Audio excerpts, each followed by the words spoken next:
¿Qué tal, querido estudiante de segundo año? Bienvenido a un nuevo bimestre. Sí, el día de hoy vamos a comenzar con nuestro tercer bimestre del curso de Educación Cívica. ¿Cuál es el tema que vamos a ver? Justamente el que notas en pantalla: cultura y diversidad cultural. ¿Te has preguntado alguna vez cómo se usa en tu entorno la palabra cultura? ¿Crees que se llegue a asociar con algún tipo de actividad? Y es que es muy interesante notar de que la palabra cultura proviene prácticamente del latín, y en un inicio significaba cultivo o cuidado del campo o hasta incluso del ganado, un término muy alejado de lo que hoy en día podemos comprender por cultura.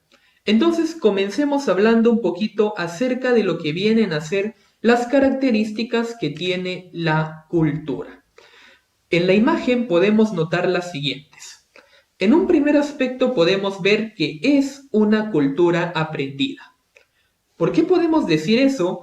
Porque los seres humanos llegan a aprender de su propia experiencia y gracias a ello también aprenden de la experiencia de las demás personas.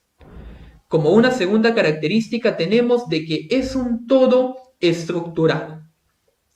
¿Qué quiere decir esto? Que la cultura se caracteriza por interrelacionar costumbres, instrucciones, valores y creencias. Y a esta variación de uno de esos elementos hace que cambie por otro. Por eso es que decimos que la cultura es un todo estructurado. También hablamos de que esta cultura es un modelo de interpretación de la realidad. ¿Por qué? Porque la cultura no solamente está compuesta por conductas, sino también por formas de pensar, por ideologías, hasta incluso por interpretaciones del mundo. Otra de las características que notamos dentro de la cultura es que es compartida de una manera diferenciada. ¿Qué queremos decir con esto? De que cada grupo social vive la cultura según diferentes valores. ¿Cuáles valores? Estos pueden ser, por ejemplo, la edad, el género, su estatus socioeconómico, procedencia, ocupación, etnia, entre otros aspectos. También, como podemos ver en la imagen, la cultura es simbólica. ¿Por qué? Porque la cultura se transmite a través de un conjunto de símbolos, como por ejemplo viene a ser el lenguaje. Después, como última característica, podemos notar de que esta cultura es un dispositivo de adaptación. ¿Por qué? Porque las conductas, creencias, ideologías, entre otros, se acomodan a una determinada circunstancia y también a los desafíos del medio social. ¿Para qué? Para que de esta manera se puedan buscar soluciones que lleguen a generalizarse dentro de la práctica y así se puedan transmitir de generación en generación. Entonces, ahora que hemos aprendido acerca de este tema, vamos a hablar un poquito acerca de las concepciones que se tenía sobre la cultura. Por ejemplo, en la actualidad se entiende de que todos los seres humanos somos parte de una cultura. ¿Por qué? Porque nos comportamos prácticamente de acuerdo a un modelo de vida, aprendiendo en los espacios que forman de ella, como lo son, por ejemplo, la familia, la escuela, la iglesia, entre otros. Sin embargo, a lo largo de la historia han existido distintas concepciones o distintos modelos de ver lo que viene a ser la cultura. Por ejemplo, durante la época del Renacimiento, en la Europa medieval, este término comenzó a utilizarse prácticamente en referencia al cultivo y enriquecimiento también acerca del espíritu, sentido que se impulsó sobre todo dentro del siglo XVIII.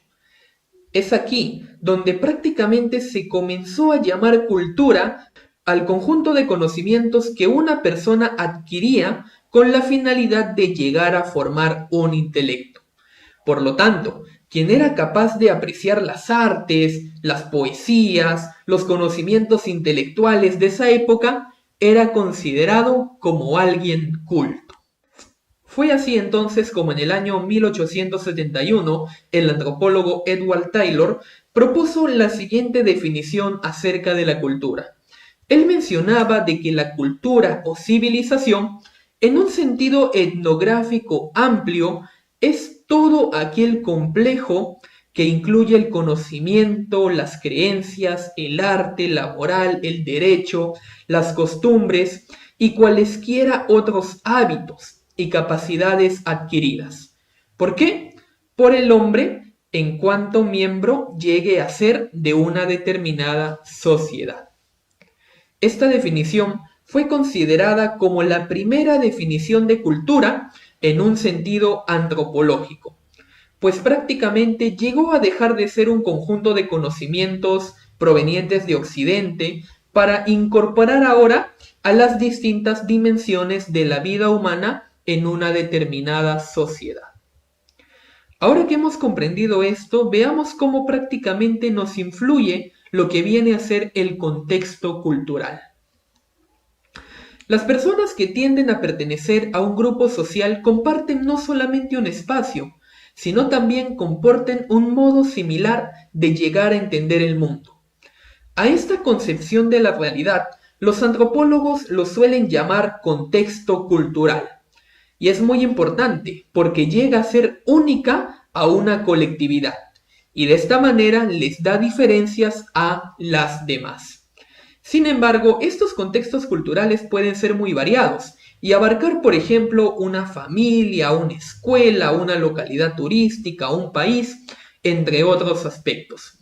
Por lo tanto, quienes viven dentro de un contexto cultural prácticamente se determinan compartiendo símbolos y significados que les permiten llegar a comunicarse y entenderse entre sí. Pero las características de un contexto cultural no prácticamente vienen a ser inalterables, pues el contacto con otras culturas pueden llegar a modificar la visión del mundo que tienen las personas. Entonces, hasta aquí, mi querido amigo de segundo año de secundaria, vamos a dejar nuestra clase del día de hoy. Espero mucho que hayas aprendido bastante acerca de lo que viene a ser la cultura y la diversidad cultural. Nos vemos en una siguiente lección.